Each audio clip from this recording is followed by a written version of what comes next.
নমস্কার বন্ধুরা, ঘরোয়া রান্না বাই চৈতালিতে সবাইকে স্বাগত জানাই। সবাই কেমন আছেন? আশা করছি ভালো আছেন, আমিও ভালো আছি। আজকে আমি বানিয়ে নেব রাতের ডিনারের জন্য আলু কাটলি, যেটা গরম গরম রুটির সাথে বা পরোটা লুচির সাথেও দুর্দান্ত লাগে। নতুন বন্ধু যারা আমার এই ছোট্ট চ্যানেলে নতুন ভিডিওটি প্রথম দেখছেন, আমার রেসিপিগুলো সামান্য হলেও ভালো লেগে থাকলে চ্যানেলটি সাবস্ক্রাইব করে পাশে থাকা অনুরোধ রইল। পাশে থাকা বেল আইকনটি প্রেস করে অল নোটিফিকেশানটা অন করে দেবেন, যাতে চ্যানেলে যখনই নতুন রেসিপি আপডেট করা হবে সবার আগে আপনাদের কাছে নোটিফিকেশান পৌঁছে যাবে। আর রেসিপিটি ভালো লাগলে অবশ্যই একটা লাইক করে দেবেন, শেয়ার করে নেবেন। আলু কাটলির জন্য এখানে আমি মাঝারি সাইজে 9-10টা মতো আলু নিয়েছি। এটা গোল গোল করে কেটে নেব। বেশি মোটা করবেন না, বেশি পাতলা করবেন না। বেশি মোটা করলে শক্ত থাকবে, আর পাতলা করলে না খুব তাড়াতাড়ি গলে যায়। আলুগুলো একটা বাটির মধ্যে নিয়ে জলে ভিজিয়ে রাখলাম, যাতে আলুর এক্সট্রা রসটা বেরিয়ে যায়।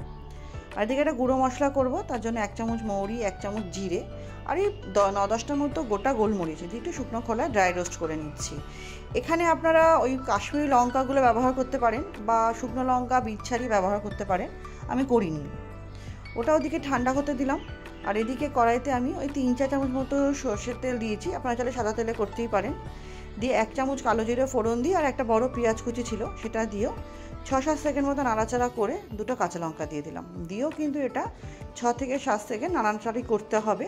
লঙ্কাটা আপনাদের স্বাদ অনুযায়ী বাড়িয়ে বা কমিয়ে নেবেন। তার পর দেবো এখানে 1 চামচ আদা রসুন বাটা। আদা রসুন বাটাটা দিয়েও কিছুক্ষণ আমাকে নাড়িয়ে নিতে হবে। তারপরে যে আলুগুলো আমি জলে ভিজিয়ে রেখেছিলাম, সেগুলো জল থেকে ভালো মতো ছেঁকে দিয়ে দিতে হবে।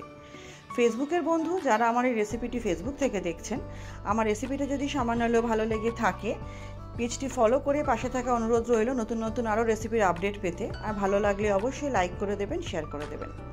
আলুটা ভালো মতো মিশিয়ে নেওয়ার পর এখানে আমি ওই 1/2 চামচ মতো হলুদ গুঁড়ো আর 1/2 চামচ কাশ্মীরি লঙ্কার গুঁড়ো দিয়েছি রঙের জন্য। দিয়ে খুব ভালো মতো এটা আমাকে নাড়িয়ে নিতে হবে, যাতে হলুদ আর লঙ্কার সাথে খুব ভালো মতো আলুটা মিশে যায়। আমি এই পর্যায়ে এখনও নুন ব্যবহার করিনি। যখন দেখব খুব ভালো মতো মিশে গেছে, আমি এখানে টমেটো ব্যবহার করেছি টোটাল 3টে। 2টো টমেটো দিয়েছি গোল গোল করে স্লাইস করে কেটে এর মধ্যে আলুর সাথে, যাতে খুব ভালো মতো মজে যায়। খুব ভালো মতো আমাকে আলুর সাথে টমেটোটা মিশিয়ে নিতে হবে। আর 1খানা টমেটো ব্যবহার করেছি লাস্টে গার্নিশিংয়ের জন্য। টমেটো দিয়ে কিছুক্ষণ নাড়াচাড়া করে আমি এই সময় টমেটো আলুটা নরম করার জন্য দিয়ে দিলাম স্বাদ অনুযায়ী নুন। নুনটা দিয়েও কিছুক্ষণ আমাকে নাড়াচাড়া করতে হবে। নাড়াচাড়া করে মিনিট 5 মতো এটাকে আমি ঢেকে রাখবো, যাতে খুব সুন্দরভাবে সমস্ত কিছু গলে যায়। দেখুন, টমেটোটাও খুব ভালো মতো মজে গেছে, আলুটাও ভালো মতো সেদ্ধ হয়ে গেছে। এই পর্যায়ে আমি আরও কিছুক্ষণ এটাকে নাড়াচাড়া করে যেই মশলাটা আমি ড্রাই রোস্ট করে গুঁড়ো করে রেখেছিলাম সেটা দিয়ে দিলাম।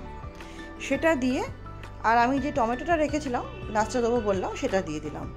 দিয়ে আমাকে আরও কিছুক্ষণ নাড়াচাড়া করতে হবে। এই টমেটোটা কিন্তু এটা লাস্টে দিলাম, এটা গলাবার প্রয়োজন নেই। এটা আপনি নাড়তে চাড়তে হালকা একটু গলে যাবেই, একদম গলিয়ে দেওয়ার দরকার নেই।